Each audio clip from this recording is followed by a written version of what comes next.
ada apa sampai apa gali-gali kuburan jadi teh.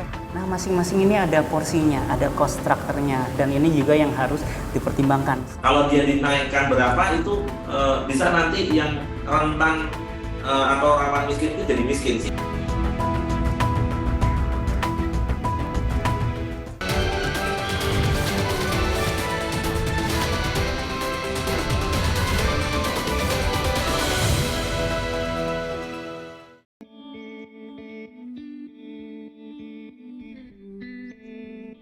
Ugi Sugiharna merupakan seorang petani padi di Desa Lemah Abang, Kabupaten Karawang, Jawa Barat.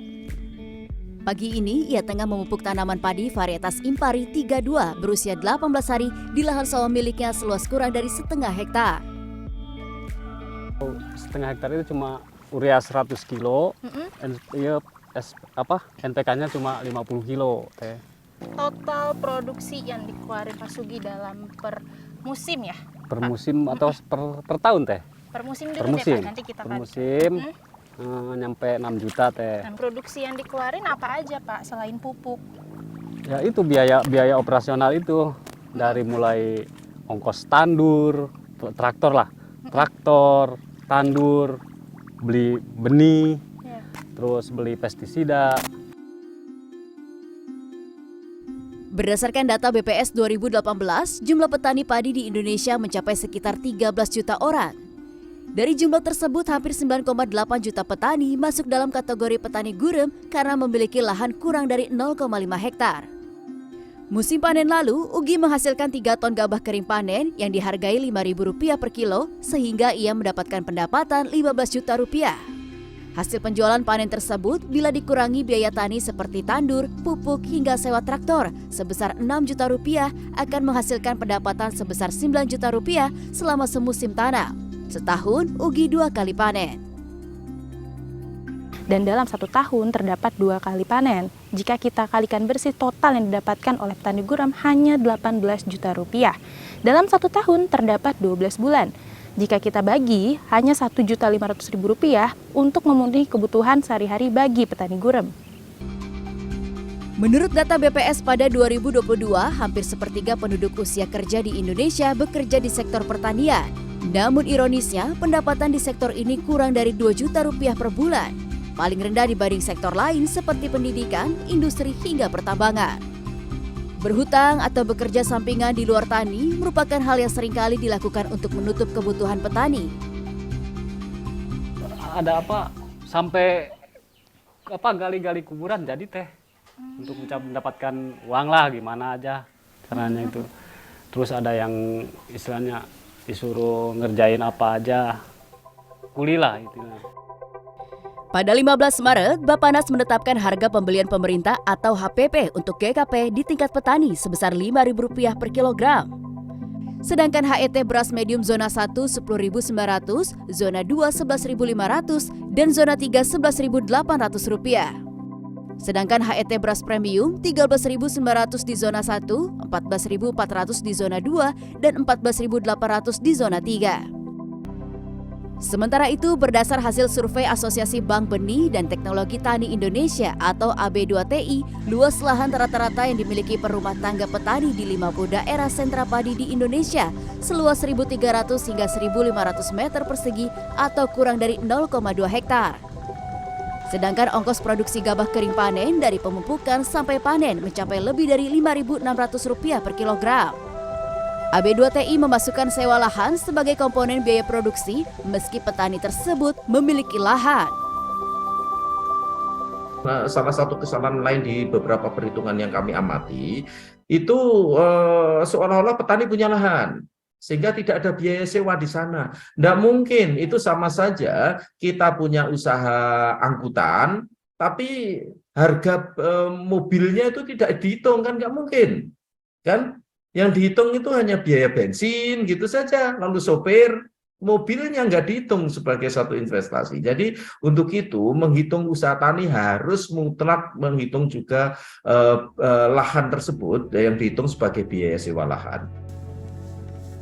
Petani mengandalkan penjualan gabah sebagai sumber penghasilan. Selain penggilingan, makelar dan tengkulak gabah di tingkat desa hingga lintas provinsi merupakan bagian rantai penjualan beras dari petani hingga ke konsumen. Sodikin merupakan seorang tengkulak padi lokal di Kecamatan Lemah Abang, Kabupaten Karawang, Jawa Barat. Pada panen raya awal Maret 2023 ini, ia membeli gabah kering panen padi varietas Inpari 32 dari sawah seluas 1 hektar milik petani bernama Nashim seharga Rp5.000 per kilogram. Biaya panen sepenuhnya ditanggung oleh Nashim. Harga ini tergolong tinggi dibanding rata-rata harga gabah kering panen pada 2020 yang mencapai Rp4.800 dan Rp4.500 pada 2021 lalu. Pertimbangannya pertama harga pasaran hari ini. Jadi gabah kualitas macam ini harganya segitu. Ini kebernasannya gitu, gabah ya, kebersihannya, terus kadar airnya. Oh, semua dilihat ya Pak ya? Nah, iya, kita kan petani itu punya sedikit. Ini digini nih, Ibu, diginiin nih. Gimana nih? Diginiin. Ini? Kalau gabah bagus ini terasa bahasa ini ke sini tuh kayak nyugak gitu ke kulit kita itu. Agak nusuk-nusuk. Nusuk gitu kalau gabah bagus. Gabah yang bagus. Kalau gabah yang jelek emang enggak karena banyak yang hampa yang apa itu enggak terasa gitu. Coba itu. Ya, saya ambil. Kali ini gabah kering panen yang dihasilkan Nashim seberat 6,5 ton yang setara dengan Rp32.500.000. Ia mengaku mengeluarkan biaya untuk mengolah padi dan sawah selama semusim mencapai sekitar 12 hingga 13 juta rupiah. Tambahan biaya Rp100 per kilogram gabah panen harus diberikan Sodikin kepada Abdul Qadir yang berperan sebagai perantara atau antar petani dengan tengkulak. Di hari biasa, Abdul Qadir berprofesi sebagai pekerja serabutan, namun dikala panen raya tiba, ia akan beralih profesi mencari petani yang lahannya akan panen, kemudian menghubungkannya dengan para tengkulak. 6,5 ton hasil padi Nashim akan membuat para perantara mendapat bagian Rp650.000. Cara kerjanya ya ketika musim panen ya ada perintah dari si bandar ya, kadang petani nawarin gitu bahwa saya mau panen, bilangin cariin bandar gitu sebagai penyalur lah gitu kan. Udah biasanya gitu sih, udah umumnya gitu. Kita harus melalui itu dia. Dari langsung gitu nggak enak kita. Gabah kering panen tersebut selanjutnya dibawa ke tempat pengeringan dan penggilingan padi skala kecil berkapasitas 10 ton per hari milik keluarga Sodikin tak jauh dari lokasi panen. Sodikin memperkirakan biaya yang dikeluarkan untuk transportasi gabah sebesar Rp100 per kilogram. Selanjutnya, gabah-gabah tersebut harus dijemur selama 1 hari penuh. Biaya yang dikeluarkan untuk penjemuran yang melibatkan sejumlah tenaga kerja sebesar Rp100 per kilogram. Sedangkan biaya pengeringan bila menggunakan oven sebesar Rp200 per kilogram karena adanya tambahan biaya untuk bahan bakar. Kelebihan pengeringan dengan oven adalah tidak terpengaruh cuaca. Menurut perhitungan Sodikin, biaya total tambahan yang harus ia keluarkan untuk transportasi gabah kering panen, pengeringan hingga penggilingan menjadi beras, dan pengiriman ke distributor beras sekitar Rp500 per kilogram atau Rp500.000 per ton. Sodikin juga memperhitungkan penyusutan gabah kering panen menjadi beras sejak pengeringan dan penggilingan. Menurut taksirannya, rendeman dari gabah kering panen yang ia beli hingga menjadi beras kali ini sekitar 55%. Artinya, dari setiap 100 kg gabah kering panen yang diolah, maka akan dihasilkan beras kualitas medium sekitar 55 kg. Bila saat ini ia membeli 10 ton gabah kering panen, maka ia harus menyiapkan modal yang terdiri dari Rp50 juta untuk membeli gabah dan Rp5 juta untuk pengangkutan, pengeringan, dan penggilingan. Dengan perhitungan rendeman 55%, maka beras yang dihasilkan sebanyak sekitar 5,5 ton, sehingga modal yang ia keluarkan untuk produksi 1 kg beras sebanyak Rp10.000 per kilogram. Masing-masing ini ada porsinya, ada cost structure-nya, dan ini juga yang harus dipertimbangkan.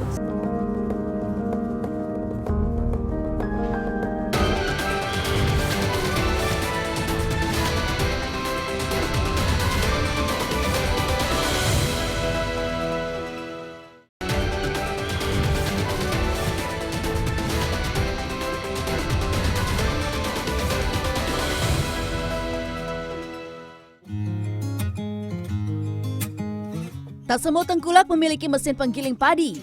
Karno merupakan penebas padi di daerah Kecamatan Gantar, Indramayu, Jawa Barat. Saat ini, ia tengah bernegosiasi dengan petani kasit yang memiliki 2,5 hektar lahan sawah dengan varietas padi pandan wangi. Mereka sepakat dengan harga Rp25 juta per hektar. Kasit mengaku lahan miliknya merupakan sawah tada hujan yang mengandalkan air dari hujan. Biaya olah padi dan sawah selama semusim yang ia keluarkan antara 7 hingga 9 juta rupiah. Ya, kalau kita lagi bagus, lagi super, padinya itu kemungkinan ya nyampai 20. Tapi kalau kita standar di bawah, apalagi yang seperti ini, ya itu lebih rendah, sampai 15, sampai 16, seperti itu. Jadi kita sebagai petani pun ya tidak bisa menahan harga. Orang penebas juga lihat kondisi padinya, gitu. Bagus apa tidaknya. Biaya panen yang meliputi tenaga kerja, alat-alat, bahan bakar, maupun pengangkutan yang dilakukan secara borongan senilai Rp800 per kilogram sepenuhnya ditanggung oleh Karno. Nantinya Karno tak mengeringkan dan menggiling gabah panen tersebut, namun langsung menjualnya lagi ke tengkulak yang lebih besar. Berdasar taksirannya kali ini, sawah kasit akan menghasilkan 5 ton gabah kering panen pandan wangi. Selain sebagai penebas padi, Karno juga merupakan seorang petani yang memiliki lahan seluas 3 hektar. Sebelum menentukan harga taksiran gabah kering panen dari petani, Karno mempertimbangkan harga gabah di pasaran serta mengandalkan pengalamannya sebagai petani untuk melihat kuantitas dan kualitas gabah panen yang akan ia tebas. Usia padi yang ia tebas rata-rata setelah memasuki usia 2,5 bulan. Kalau untung ruginya piling kan, kalau tebak-tebakannya, kalau nebas ini kan piling. Petani yang tanam, kita yang manen itu kan. Kita nebak aja, mamanya nebak keluar 6 ton. Kalau meleset 6 ton kita rugi dong. Kalau lebih baru kita dapat untung. Pak, taksirannya sekitar berapa sih kalau untung? Kalau untung nggak berapa, proyektannya prosesnya sekitar paling nggak jauh-jauh 2 juta. Kalau rugi lebih bisa 5 juta kalau rugi mah. Kali ini, padi yang telah ia tebas akan dibeli oleh Supendi Nuroy atau yang biasa dipanggil Pendi. Pendi berprofesi sebagai supplier gabah bagi sejumlah penggilingan skala besar yang beroperasi di Bekasi hingga Banten. Ia menjelajahi daerah panen lintas kota dan provinsi untuk mencari pasokan gabah kering panen di Pulau Jawa, mulai dari Jawa Barat, Jawa Tengah, Yogyakarta, bahkan Jawa Timur. Ia mengandalkan jaringan tengkulak lokal untuk mencari gabah dari petani. Kali ini, ia mengunjungi Indramayu dan membeli gabah kering panen varietas pandan wangi dari Karno. Sebelum menentukan harga beli ke tengkulak lokal, Pendi berpatokan pada harga beli dari pabrik penggilingan. Setelah mempertimbangkan biaya transportasi hingga tingkat penyusutan, ia pun menyepakati harga Rp6.200 bagi padi Karno. Pendi tak mengeringkan gabah panen, namun langsung mengangkutnya ke penggilingan. Pendi saat ini memiliki 3 buah truk berkapasitas sekitar 8 hingga 10 ton gabah kering panen. Timbangannya kan kita penjualannya kan 6.500 kalau varian PW gitu. Ya kita kan dihitung ada modinator, ada biaya karung, ada biaya kuli, ada biaya transport gitu. Per 10 ton kalau dari Indramayu ke Bekasi ya minimal 1.300.000 gitu. Kalau dari sini ke Wilmar 2.500.000 gitu. Kalau Jawa Tengah ke Bekasi 2.500 yang dari 2,5 juta gitu per ton. Profit yang didapatkan Pak dari usaha gabah ini berapa sih Pak kalau misalkan ya paling hitung-hitungan kalau bersih ya bersihnya paling Rp50. Rp50.000 per kilo. Per kilo. Jadi, itu rata Pak semua Pak dari semua? Enggak sih, kadang-kadang ya ada yang 30 gitu, ada ya. Tergantung kita kan kalau ke gudang kena repaksi gitu, ada repaksi, ada susudan kayak gitu. Kalau padi GKP kan istilahnya 1 hari aja kena susutnya udah 10%, itu kita yang nanggung susut. Kali ini Pendi mengirim varietas gabah beras ketan dan pandan wangi ke salah satu penggilingan yang berkapasitas 90 ton per hari di kawasan Cibitung, Bekasi, Jawa Barat. Penggilingan ini memiliki 5 supplier tetap dan petani rekanan dengan lahan 300-an hektar. Setelah gabah panen tiba, maka akan dilakukan proses pengayakan. Di proses ini, gabah kering panen akan dipisahkan dari kotoran dan merang. Proses ini akan membuat padi kering panen mengalami penyusutan. Dari 30 ton gabah rata-rata penyusutan beratnya mencapai 300 hingga 500 kg. Setelah mengalami pengayakan, gabah kering panen akan masuk ke mesin pengeringan agar menjadi gabah kering giling. Hawa panas pengeringan diperoleh dari pembakaran merang yang diembuskan ke mesin pengering. Proses penggilingan tahap pertama akan menghasilkan beras pecah kulit, di mana beras masih bercampur kulit arinya. Proses berikutnya adalah proses whitening 1 dan whitening 2, di mana proses ini akan menghasilkan beras glosor yang kualitasnya setara medium 1. Untuk diperoleh beras kualitas beras premium, maka proses selanjutnya adalah polishing, sortir, dan grading. Semua proses ini dilakukan dengan mesin dan tanpa menggunakan tambahan zat kimia apapun. Proses terakhir adalah pengemasan. Manajemen penggilingan memiliki perhitungan biaya yang harus ditanggung untuk produksi per kilogram beras.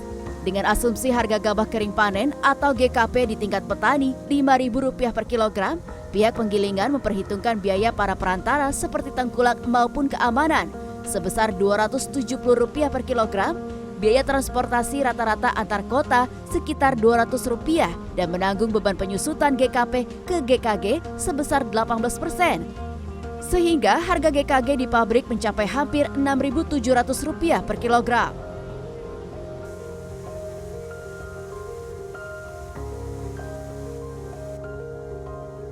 Proses penggilingan gabah kering giling menghasilkan pemasukan bagi pihak penggiling yaitu katul coklat sebesar Rp300 per kilogram. Namun penggiling harus menanggung beban penyusutan, operasional alat maupun proses whitener sehingga biaya per kilogram beras medium di tingkat penggilingan mencapai Rp9.600 per kilogram. Penggilingan ini tak menjual beras medium namun melanjutkan proses penggilingan hingga menjadi beras premium. Biaya lebih tinggi harus ditanggung untuk produksi beras premium karena ada tambahan biaya proses polishing hingga grading. Beras tak langsung dilempar ke pasaran, namun terdapat biaya lain per kilogram yang dimasukkan seperti bongkar muat dan pengemasan yang membutuhkan masing-masing Rp50, penyusutan alat Rp400 dan margin penggilingan Rp200 per kilogram. Harga beras premium di pabrik hampir sekitar Rp11.700-an. Ketika dikirim ke pengecer, terdapat tambahan biaya transportasi, margin, dan kemasan. Untuk sampai beras sampai konsumen ini kita satu tim loh. Dari penggilingan, dari petaninya ini, produksi gabahnya, lalu ada juga mengkelar dan lain-lain, akhirnya sampai penggilingan. Lalu penggilingan pun tidak bisa langsung deliver ke konsumen. Di situ ada distribusi, agen, dan lain-lain. Nah, masing-masing ini ada porsinya, ada cost structure-nya, dan ini juga yang harus dipertimbangkan. Beras varietas yang sama namun dengan pengolahan yang berbeda dapat menghasilkan beras yang berbeda kelas yaitu premium dan medium. Dasar perbedaan kelas mutu beras di Indonesia tertuang dalam Permentan nomor 31 tahun 2017. Komponen yang diukur antara lain derajat sosoh yang menentukan tingkat putihnya warna beras, prosentase kepala beras yang merupakan butir beras dengan ukuran lebih dari 0,8 bagian beras utuh, dan butir patah yang merupakan prosentase butir beras dengan ukuran di antara lebih dari 0,2 dan kurang dari 0,8 bagian beras utuh. Kalau dia dinaikkan berapa itu bisa nanti yang rentan atau rawan miskin itu jadi miskin sih.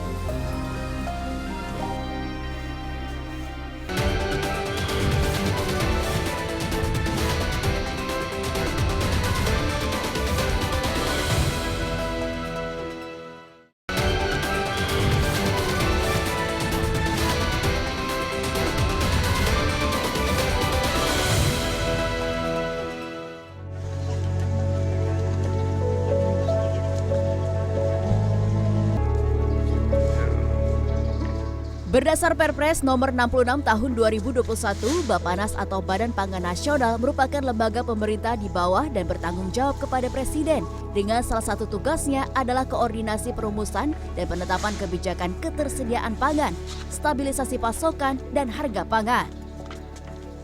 Dalam menentukan HET beras, Bappenas mengklaim berupaya menjaga agar harga di tingkat petani wajar, namun di sisi lain penggilingan mampu membeli gabah petani dan konsumen juga tak membayar beras yang terlampau tinggi. Pada 15 Maret, Bappenas mengumumkan HPP beras di gudang Bulog untuk derajat sosos 95%, kadar air 14%, butir parah maksimal 20%, dan butir menir 2% sebesar Rp9.950 per kilogram. Berdasar data BPS 2021, belanja untuk bahan makanan dari padi-padian sekitar 5,5% dari total pengeluaran per kapita per bulan di Indonesia. Artinya sekitar 55.000 dari setiap 1 juta rupiah penghasilan per kapita di Indonesia digunakan untuk membeli beras. Berdasar data situs Numbeo per 16 Maret 2023, dari 107 negara yang disurvei, harga rata-rata beras di Indonesia berada di peringkat 100 sebesar $0,83 per kilogram atau setara Rp12.500 per kilogram. Amerika Serikat menduduki peringkat pertama dengan harga beras sekitar $4 atau setara 60 ribuan rupiah per kilogram. Ini harus dihitung nanti impact-nya kepada daya beli masyarakat, Mbak Desi. Jadi gini, pada saat kita mau menaikkan, misalnya dinaikkan menjadi 13.900 misalnya, itu impact-nya ada angka kemiskinan yang naik atau tidak berapa banyak gitu. Karena beras itu salah satu indikator, ya. Kalau dia dinaikkan berapa itu bisa nanti yang rentan atau rawan miskin itu jadi miskin, sehingga itu harus disiapkan bantalannya juga ya. Bantalan itu maksudnya bantalan sosial. Menurut Bappenas, kebutuhan beras nasional rata-rata Indonesia 2,5 juta ton per bulan. Tak semua jenis beras diproduksi di dalam negeri. Beras berkategori khusus seperti beras basmati, glutinous rice maupun broken rice diimpor untuk memenuhi kebutuhan komersial dan industri di dalam negeri. Pada 2020 dan 2021, pemerintah mengklaim tak mengimpor beras jenis medium yang digunakan untuk konsumsi sehari-hari. Namun pada periode akhir 2022 sampai Februari 2023, pemerintah melalui Bulog mengimpor 500.000 ton beras medium dari Thailand dan Vietnam untuk mengisi cadangan pangan pemerintah maupun stabilisasi harga beras yang kala itu di pasaran angkanya melampaui HET. Menurut Bappenas, apabila dalam waktu seminggu harga beras di suatu daerah naik 10% di atas HET, maka diperlukan upaya stabilisasi harga yang dilaksanakan dengan cara memasok pasaran dengan cadangan beras Bulog dengan harga HET. Selain melaksanakan tugas stabilisasi harga, Bulog juga ditugaskan untuk mengisi cadangan pangan pemerintah. Kemarin-kemarin itu kan kita produksinya kurang, ya karena nggak ada panen. Sekarang masuk panen raya. Tapi pasti panen raya ini untuk awal-awal, ini 1 bulan pertama, pasti diserap untuk pasar. Penggilingan-penggilingan yang kemarin kosong. Nah itu sekarang dia membeli. Nah, tentunya Bulog juga tidak bisa banyak mengambil, ya. Jadi kita akan bertahap mengambil. Tapi sebentar lagi juga kita akan sama Badan Pangan Nasional untuk memastikan produksi-produksi di daerah itu berapa, yang wajib diserap Bulog itu berapa, di mana, terus kelompok-kelompok petaninya yang mana. Menurut Persatuan Penggilingan Padi dan Beras Indonesia atau Perpadi, pada 2012 terdapat 180.000 unit penggilingan padi, namun pada 2020 turun menjadi sekitar 169.000 unit. 160 ribuan unit diantaranya merupakan penggilingan kecil dengan kapasitas di bawah 1,5 ton per jam dan 1000-an penggilingan besar dengan kapasitas lebih dari 3 ton per jam. Penggilingan besar dengan modal dan jaringan kuat menggunakan jasa supplier beras lintas provinsi yang memiliki jaringan tengkulak hingga tingkat desa untuk mendapatkan gabah yang dapat membuat penggilingan kecil kalah bersaing harga untuk mendapatkan gabah dari petani. Berdasarkan perhitungan Perpadi, keberadaan para perantara mengakibatkan rantai pasokan gabah yang panjang dan peningkatan ongkos produksi. Ongkos yang diperlukan dari petani hingga penggilingan melalui para perantara bisa mencapai Rp350 per kilogram atau setara dengan Rp350.000 per ton. Untuk memotong rantai pasok, Perpadi mengusulkan korporatisasi pertanian di tingkat desa yang melibatkan kelompok tani serta penggilingan lokal. Kelompok tani membentuk badan usaha koperasi yang menjual berbagai kebutuhan tani dan hasil padi anggotanya langsung diserap penggilingan lokal yang sudah ada. Untuk mengurangi persaingan mendapatkan gabah, Perpadi juga mengusulkan penghentian penerbitan izin baru bagi pembangunan pabrik penggilingan skala besar. Mereka justru mengusulkan agar pabrik penggilingan besar yang telah ada dapat bekerja sama dan mengolah beras bermutu rendah dari penggilingan lokal. Sehingga apa? Bagaimana koperasinya petani, gabungan kelompok tani ini bisa bekerja sama menyatu dengan penggilingan padi yang ada di situ untuk menyalurkan gabah yang dipanen di daerah itu langsung masuk ke pabrik. Nah, kalau ini kan pasti sudah memotong mata rantai. Nah, kemudian pasarnya kemana? Pabriknya ini bisa memasarkan untuk pasar lokal maupun untuk mensuplai penggilingan padi yang lebih besar untuk dikirimkan ke antar pulau. Pendapatan yang baik akan membuat petani bersemangat menanam padi sehingga produktivitas padi dapat meningkat. AB2TI mengusulkan agar pemerintah memberikan bantuan langsung secara cash bagi petani yang diberikan pada awal musim tanam maupun pada masa panen. Sehingga dengan dua mekanisme tersebut, petani terbantu saat awal tanam yang memang memerlukan biaya besar kan, dan seringkali mereka terjerat utang di pengijon dan sebagainya di awal tanam. Setelah mereka panen, mereka terbantu dengan tambahan uang yang diperoleh dari pemerintah, katakanlah tadi saya sebutkan Rp500 per kilogram gabah kering panen, itu bantuan langsung dari pemerintah, sehingga petani bergairah untuk meningkatkan produksi. Karena semakin tinggi mereka bisa berproduksi, semakin tinggi juga bantuan yang mereka peroleh dari pemerintah. Setelah fenomena La Nina pada 2021 dan 2022, BMKG memprediksi Indonesia akan mengalami fenomena El Nino pada 2023. Mempercepat tanam di saat hujan masih ada dan penggunaan varietas padi untuk daerah kering yang telah dipetakan, dianjurkan Kementerian Pertanian untuk mengantisipasi dampak kemarau yang lebih panjang. Penggunaan benih-benih padi dianjurkan untuk menggunakan benih yang tahan kekeringan seperti tadi saya sebutkan dari Inpago, Inbrida Padi Gogo, ya. Kan sekarang ada Inpari 42, Inpari 42 Pak Edi yang agak lebih tahan terhadap cekaman abiotik ya. Untuk mengurangi kerugian akibat gagal panen, petani diimbau untuk dapat mengikuti asuransi tani, di mana dengan membayar premi sebesar Rp36.000 per musim, petani akan memperoleh tanggungan Rp6 juta bila mengalami gagal panen.